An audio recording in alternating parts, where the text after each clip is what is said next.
Welcome back! Are you dreaming of a beautiful, stress-free wedding day on Oahu? One where you're not surrounded by crowds of strangers? Today, we're revealing the secret spots and expert tips to make your elopement perfectly intimate and memorable. I'm Brittany from Hawaii Wedding Studio, and we are going to make that dream a reality. All right, let's get engaged. Rooting back, turn it out into facts. Stay a while, press and play. You're smart, great every day.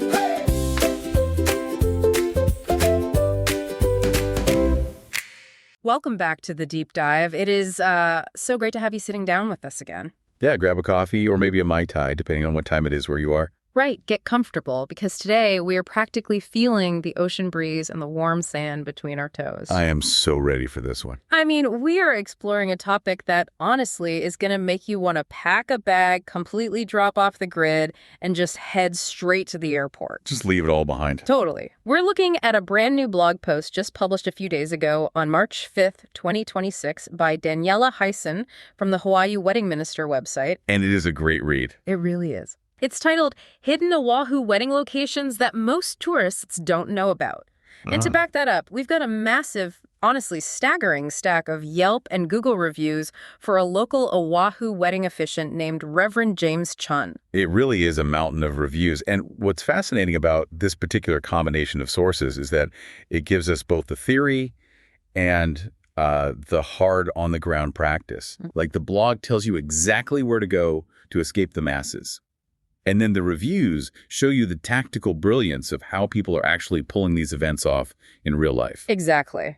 So our mission for this deep dive is to figure out how to pull off a stunning, totally stress-free, and most importantly, deeply private event in a place that is normally packed wall-to-wall with tourists. Because Oahu is gorgeous, obviously, but it is busy. Very busy. So we're going to decode the hidden gems of the island and figure out how to actually escape those crowds. And while the surface level here is practically a masterclass for any couple thinking about eloping, the broader takeaway for you listening is so much bigger than just destination weddings. Oh, 100%. It's about the psychology of event planning, how to navigate incredibly complex local logistics, and really how to prioritize genuine presence over putting on a stressful performance during any major life event. Okay, let's unpack this, because there is a very real pitfall when it comes to planning anything in a beautiful, iconic destination. The dreaded expectation versus reality. Yes. We are all guilty of falling for what I kind of like to call the Instagram illusion. You scroll through social media and you see these gorgeous, pristine, completely empty shots of Waikiki Beach or Hanauma Bay or the Banzai Pipeline. Yeah. They look like private paradises. Yeah. But the reality on the ground is completely different. The reality can be a very harsh wake-up call, especially if you haven't done your homework. Take the Banzai Pipeline, for example. Right. If you aren't familiar, it's a world-famous surfing reef on the North Shore. And it looks incredibly dramatic in photos, but what you don't see just outside the frame is that it is often a heavily spectated, high-traffic zone for international competitions. Surfing enthusiasts everywhere. Everywhere. Trying to have a quiet, intimate moment there is practically impossible. You definitely don't want someone wandering into the background of your once-in-a-lifetime photos holding, like, a half-eaten shave ice and wearing a neon inflatable inner tube. No, definitely not the vibe you're going for. Not at all. And, I mean, have you ever tried to have a quiet, reflective moment at a famous landmark, maybe the Eiffel Tower or the Grand Canyon, only to be totally overwhelmed by the sheer chaos of the crowd around you? It completely pulls you out of the moment. It really does. You go from feeling awestruck to just feeling annoyed. That touches on a really important psychological shift the blog highlights. There is a massive emotional cost to putting on a show in a public space. Decision fatigue. Exactly. Decision fatigue sets in. You're worrying about the audience, the noise, the angles. The blog post points out that tourists naturally crowd around the big names, the spots that dazzle on social media. Right. But if you're trying to have a deeply intimate moment, like exchanging vows, the intimacy is the entire point. You want to feel relaxed. So if the big famous beaches are out, what is the actual solution here? How do you outsmart millions of annual visitors? Well, it requires a two-pronged strategy. First, it's highly dependent on when you go. The blog is very specific about this. Timing is everything. Timing is literally everything. If you want any semblance of privacy, you need to aim for weekdays, specifically Monday through Thursday, and you have to avoid holidays entirely. That makes a lot of sense. A Tuesday morning isn't going to look vastly different than a Saturday afternoon on a holiday weekend. Night and day difference. And the blog heavily recommends sunrise ceremonies too. Okay, I know getting up at 4:30 in the morning on your vacation sounds brutal, but the payoff seems massive. It is. You get that incredibly soft morning light, the temperatures are much cooler, and practically everyone else on the island is still asleep in their hotel beds. I love that. It's a deliberate, tactical choice to step away from the center of the spectacle to reclaim that quiet space. And if you absolutely refuse to set an alarm that early, the alternative is a sunset ceremony, but it has to be at specific, off-the-beaten-path locations. Which brings us to the actual geography of the island. The blog details 7 tucked-away gems grouped by their specific environmental characteristics. Let's get into those because they are stunning. Okay, so let's get into the actual map here. I want to know where these secret spots are. Let's start with the windward side of the island because the blog mentions a couple of locations over there. Right, so the windward side refers to the eastern coast of Oahu. It's called that because it catches the prevailing trade winds. It makes sense. Yeah, so it tends to be a bit cooler, a bit more lush, and naturally far less crowded than the leeward side where Honolulu and Waikiki sit. The premier spot the blog highlights here is Waimanalo Beach. I was looking at the photos of Waimanalo, and it is stunning. Powdery white sand, bright turquoise water, and it has this massively long coastline. It's beautiful. But the real showstopper seems to be the background. The Kualoa Mountains rise up incredibly dramatically right behind the beach. That mountain backdrop is crucial for the aesthetic. It provides this incredible sense of scale and majesty. And because it faces east, looking out over the ocean, this is your premier spot for a sunrise event. Right. It's designed for those who want pure natural beauty without the visual noise of mega resorts and traffic. But what if you want something a bit more wild, like less pristine beach resort and more untouched jungle? Then you move slightly north to Kualoa Regional Park. This one is for the dramatic couple. You have towering, jagged cliffs right there, sweeping ocean views, and Mochili Island.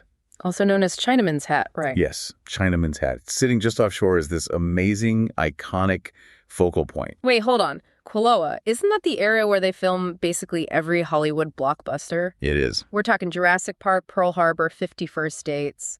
If they are constantly running movie tours and filming massive productions there, wouldn't it be absolutely swarming with people? How is that a hidden gem? It's a fair question, and it seems counterintuitive. But the secret to Kualoa Regional Park is its sheer massive scale.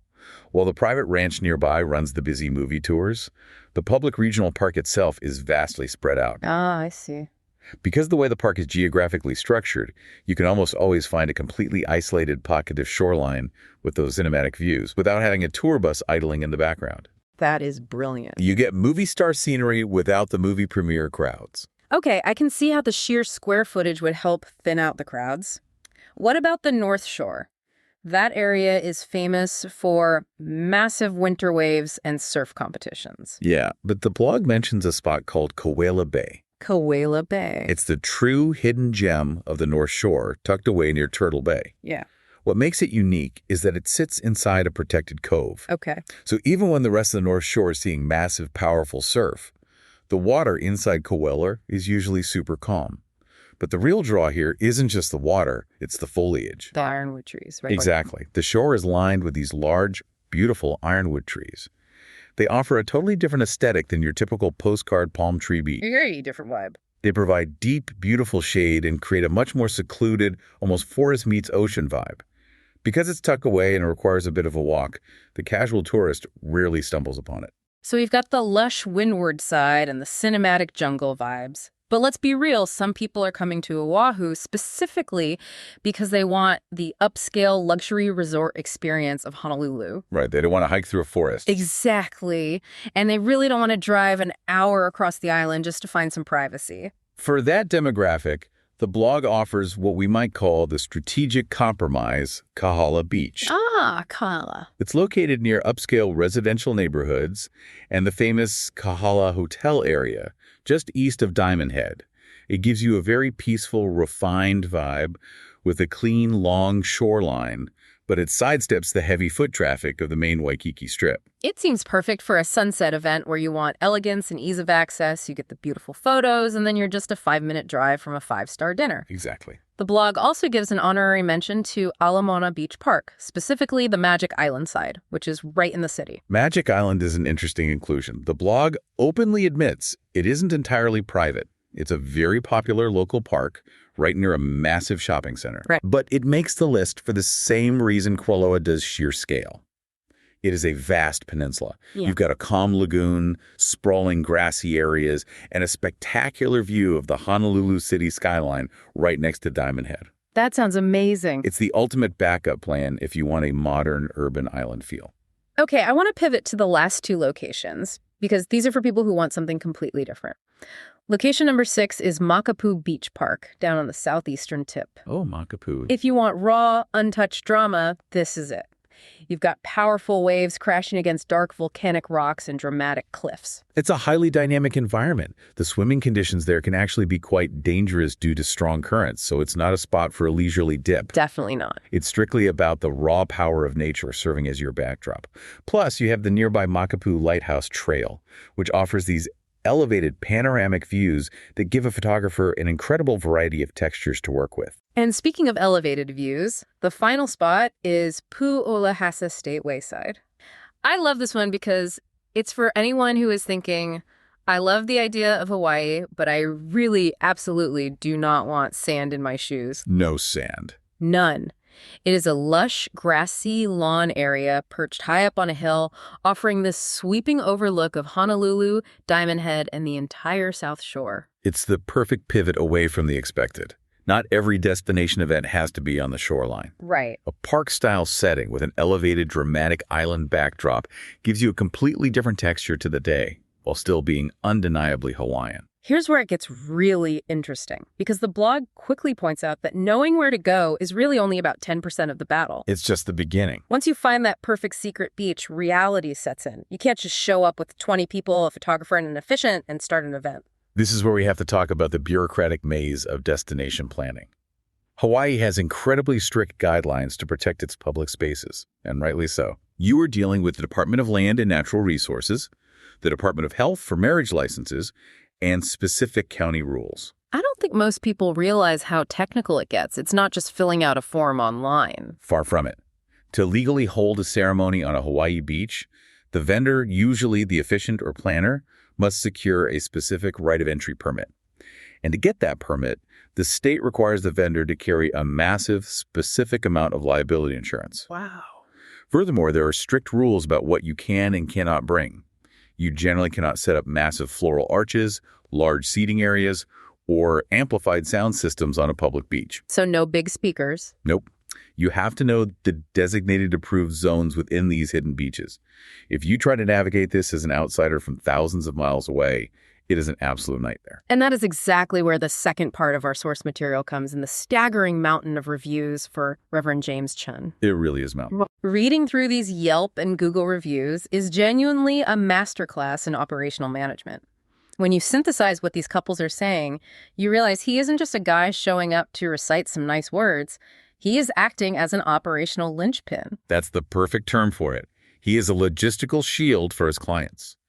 Let's look at a review from a bride named Kylie F. Oh, I remember that one. She openly admitted she planned her entire wedding without a coordinator and chose Reverend Chun specifically because his flat fee included securing all the necessary beach permits. Amazing. She said it was one less thing for me to think about. He absorbs the friction of the state bureaucracy so the couple doesn't have to. And the adaptability is wild. There are reviews from Forrest Jones and Georgian Murray, both of whom had military weddings. Oh, right. When you're in the military, your schedule changes on a dime. Deployments shift, leave gets canceled. They praised his ability to handle short fuse, highly expedited timelines effortlessly. He just rolls with the punches and gets the paperwork done. But what elevates his service from just being administratively competent to something truly special is how he manages the environment on the day of the event. He operates as an invisible stage manager. Oh, I like that. Invisible stage manager. Tell me more about that. Well, consider a review from Katrina C. She and her fiancé decided to elope just the two of them and Reverend Chun. Very intimate. Right. They hadn't hired a videographer, choosing to keep it as simple as possible.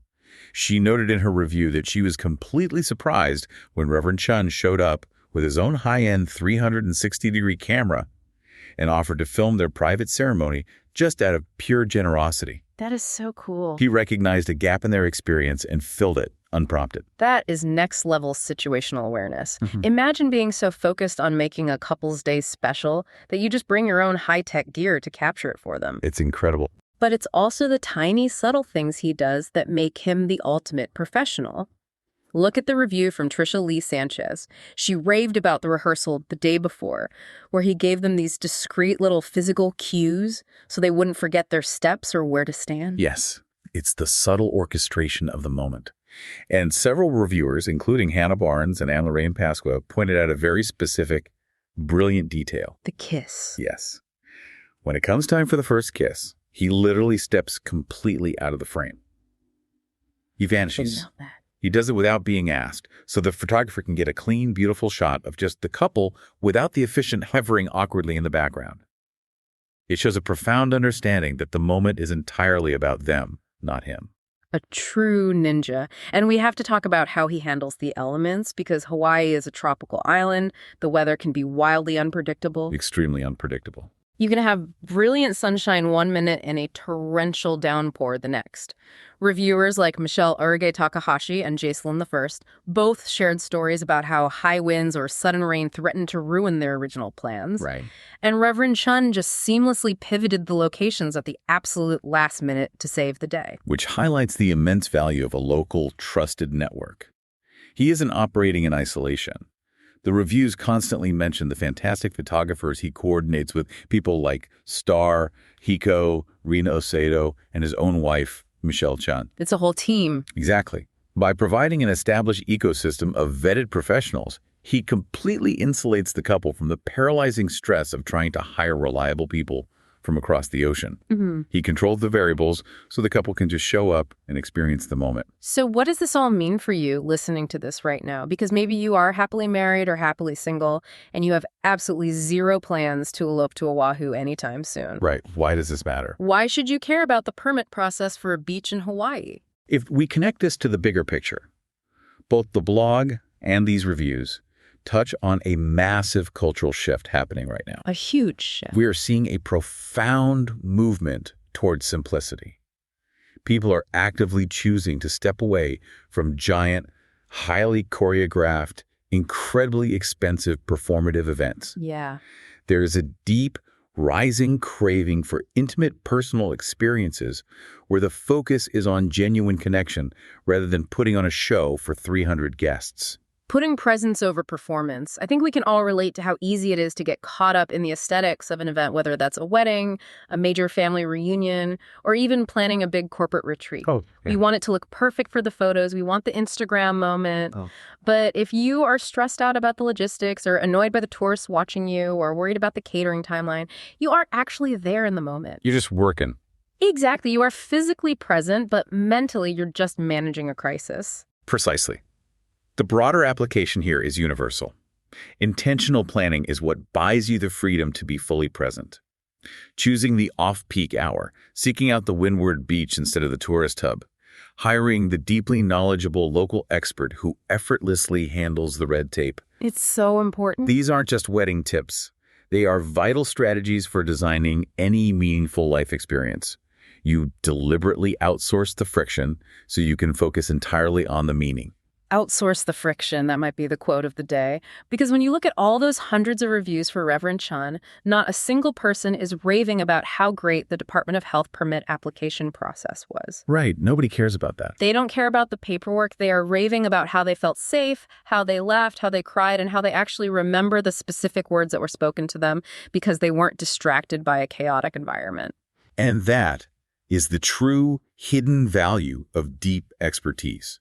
Whether it's finding a hidden ironwood grove on the North Shore or providing a seamless logistical solution behind the scenes, knowing what the tourists don't know is what creates a protected space for magic to actually happen. Well, this has been such a fun, incredibly insightful trip through Oahu today. I feel like we just took a mini vacation. I know, I'm ready to book a flight. We explored powdery beaches, cinematic cliffs, the absolute genius of strategic timing, and the immense tangible value of having an operational mastermind in your corner to sweep the stress out of the way. It really highlights how much control we actually have over the quality of our experiences. We just look a little deeper, ask the right questions, and plan with intention. Absolutely.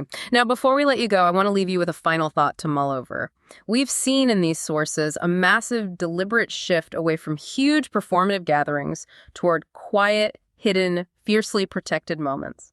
It really makes you wonder, in an era where absolutely everything we do is broadcasted, documented, and shared to thousands of people online instantly, is absolute, unbothered privacy becoming the ultimate, most exclusive luxury we can experience? Wow. That is a great question. Something to think about the next time you plan a trip. Thank you so much for joining us on this deep dive. We can't wait to explore the next topic with you. See you next time. Thanks for joining us for this insider's look at Oahu's hidden wedding gems. We hope you're feeling inspired and empowered to plan the private, meaningful elopement you deserve, far from the tourist crowds. If you are ready to take the next step towards your bespoke ceremony, don't wait to reach out. Until next time, stay salty, stay hitched, and we'll see you on the sands of Oahu.